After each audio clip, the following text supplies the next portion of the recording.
got Jim. Jim is a guy calling from Missouri.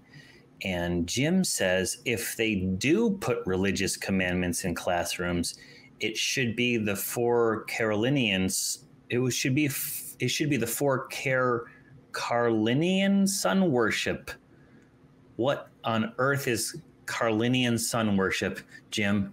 I don't know what it is. Maybe Cross Examiner does. I'm Googling right now.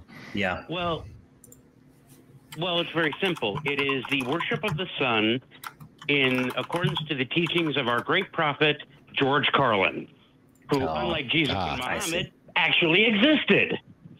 Sure. I mean, it's a proof. I mean, it's like, unlike Jesus and Muhammad, who it's all about faith, and that's how they existed. With George Carlin, there's faith, there's belief, and there's the movie Bill and Ted's Excellent Adventure, which he played Rufus. That is true. We know that George Carlin existed, or at least we have really good evidence to suggest that he existed. I just don't know why we're so obsessed with making worship. Why is worship a virtue? Right. I actually was for my podcast. One of the episodes I'm recording now is sort of a series of definition of terms. You were both attorneys, right? What do you start any statute with? What do you start any contract with? Definitions. You need to define what you're talking about. And it got me down this rabbit hole. And one of the terms that came up when you get into these, fuzzy words like faith and belief, can be problematic. Consciousness, what is it? But worship came up, and I had to I knew intellectually, this is when you sort of say something's good, but what does it actually mean? And of course, different people mean different things. But to worship something seems to mean to subject yourself to it as if it's better than you to some degree. And that's where I'm with you, Johnny. I don't understand why people feel this need to, bend the knee, so to speak, to anything or anyone. Jim, give us, if you would, the best reason why worship should be a virtue. Putting you on the spot, Jim. Why should worship be a virtue? Well, honestly, Carlinian sun worship, it's not an actual, it's kind of like the Church of the Flying Spaghetti Monster. No, I know that. I know commentary on, I'm just saying, why is it a virtue? You're asking the wrong guy. But when it comes to the four commandments, here's what they are. Okay. Number 1, honor thy father and thy mother only if thy father and thy mother deserve it. Some parents deserve to be honored, some don't. Number 2, thou shalt always be honest and faithful, especially to the provider of thy nookie. Number 3, thou shalt only kill to eat or to keep from being killed. And number 4, which is the most important, thou shalt keep thine religion to thyself. Yeah, I remember this. And I suppose that goes. Carlin's cutting to the core of it, instead of all this unnecessary ones. We were talking about that earlier. About we've got, what is we got? God is the only God. No idols. Keep the Lord's Day holy. We can probably scrap those. God's not vulnerable. Let's cut to the other ones. The other ones involve people in some regards. So now we've got 10 more to work with. So what's the highlights of that? And we, of course, are making some jokes about that. But I just want to get back to the idea of worship. Why is worship such an obsession? And I guess maybe the only thing that I can do to try to steelman the concept of worship as a virtue is that it forces the worshiper to step outside of themselves as the focus of the universe and for action, and put it onto, I guess, God. But you could, again, I don't understand how we benefit, humans benefit, or even a God benefits from worship. Cross-Examiner, any thoughts on that? Yeah, I think that there's two halves. When I was looking into the definition, a lot of times the word adoration would come up, sort of a feeling. And I reject that to some degree, because that's sort of an academic definition that just says it's a feeling of adoration, but there's no actual, outward action that you're doing. And most people that I've run into in the circles I've run in, religious or otherwise, when they say worship, there's some action that's being taken, whether it's coming together and singing praise or kneeling before something or whatever.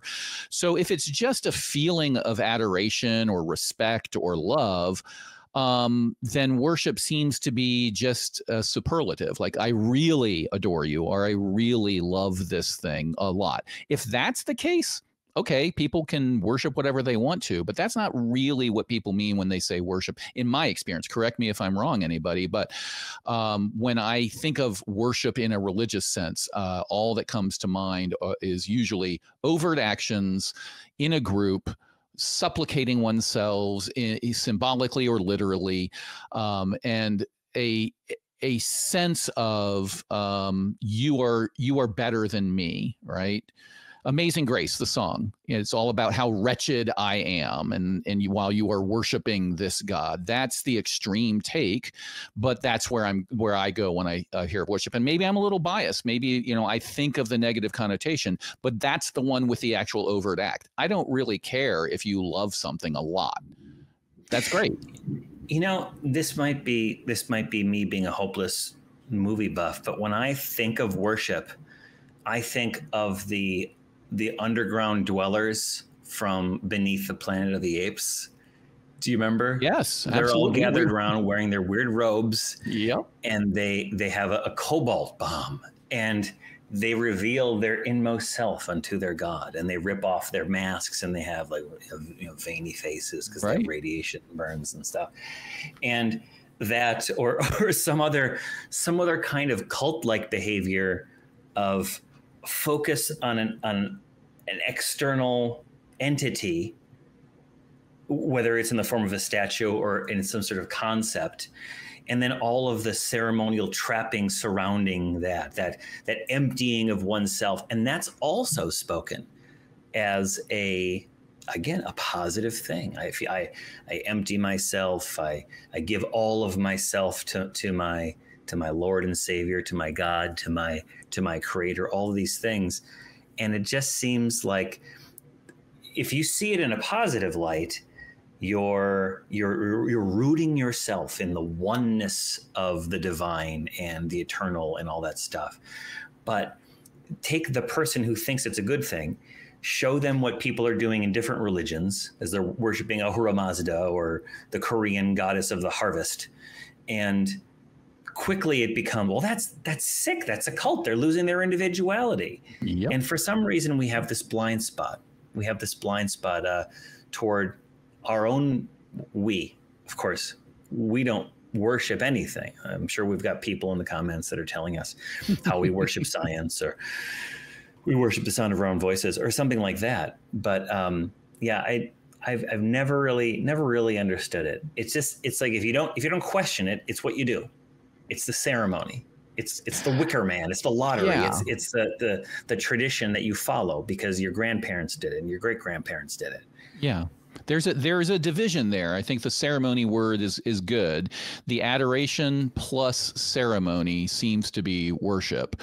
But, some definitions just say worship is a feeling. And in which case, I don't care. The ceremony without the worship is important in a lot of aspects. I mean, we're both lawyers. We understand the importance of ceremony to make people realize that something's important. That's why we have wedding vows. That's why we sign contracts. And that's why there's a lot of traditions we go through on important events to make people perk up and say, oh, I'm taking an oath before I testify in Congress. That's a ceremony, a secular ceremony. It doesn't have to be on a Bible, but it alerts me to, oh, this is important. I need to pay attention.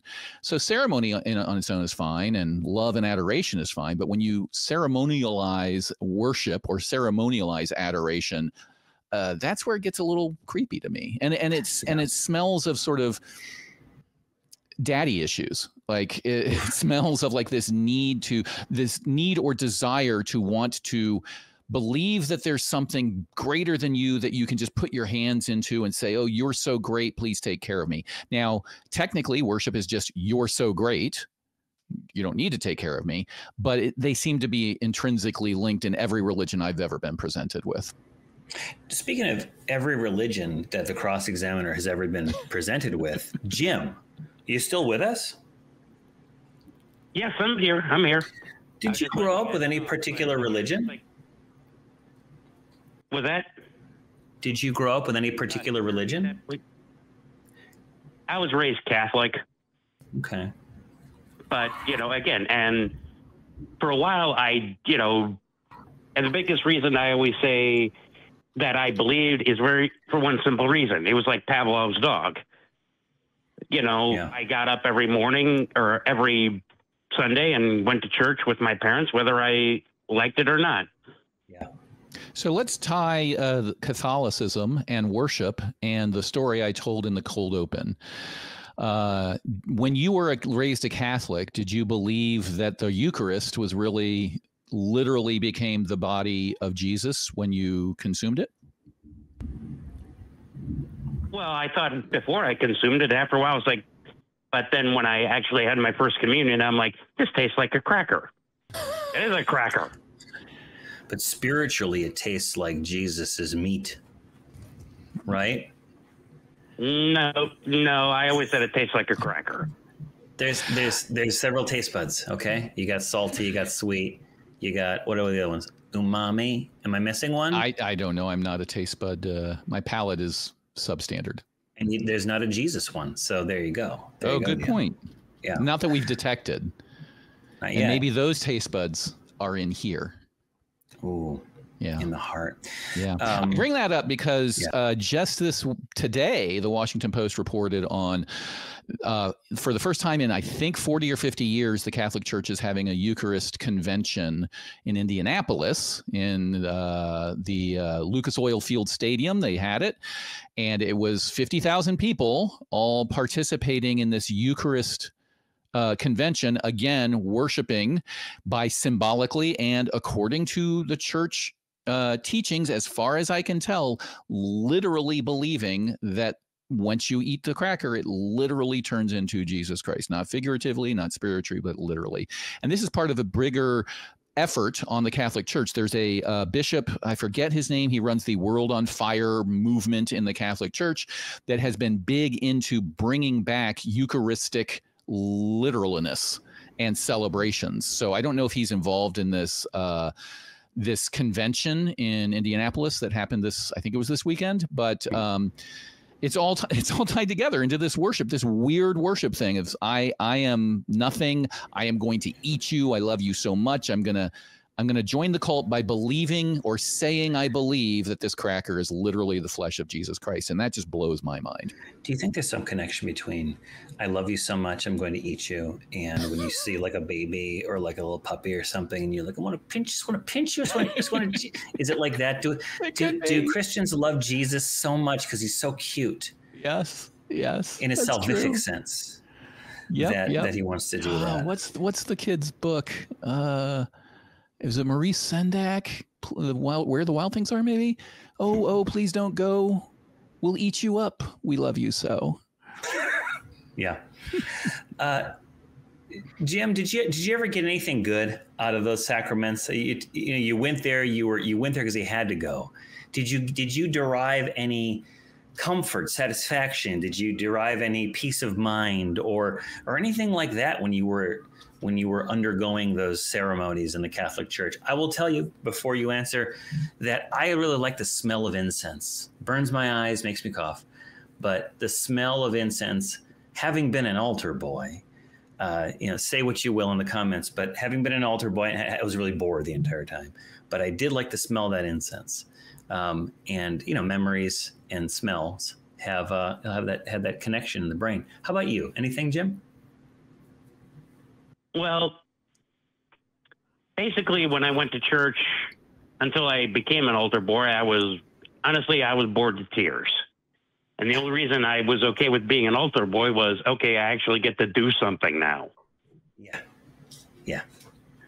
I mean, it's like, I mean, the entire time I'm like, is this over? You know, because, you know, it's Sunday. I got to go to school on Monday during the school year. I just want to get out and do something. Yeah. Like that's a real kick in the butt, isn't it? I could be, yeah. Yeah, I could be playing baseball or reading comics or watching cartoons or doing what, fill in the blank, being a kid. Mm-hmm. Yeah. Well, you're not going to hear any arguments from me, Jim. Nor I. Yeah. Well, it's one of the reasons why, and one of the tenets in Carlinian sun worship is when it comes to children, don't expose them to religion until they're 13. 2 reasons. Number one, they can actually understand what's going on and not be brainwashed, you know, not just say, believe it and shut up. And the other reason, at 13, you can start thinking critically. Yeah. And exposed to religion, we say expose them to every religion that is practiced on the planet. And then they have to make the decision of which one they want. We don't just hand them a copy of the book Brain Droppings and says, this is what we believe, you're going to believe it too, and shut up. Because it also smacks in the face of the greatest commandment, which is a child shall be taught to read and then taught to question what they read. Fair enough. Yeah, I agree entirely. Well, we do appreciate your call. Of course, you know, a lot of the other religions like to expose themselves to children in secret and as often as they possibly can, as young as they possibly can. So good to know that Carolinian sun worship wants to wait a little while before they expose themselves to children. But do appreciate your call. You take care and hope you have a great rest of, well, actually, the upcoming week.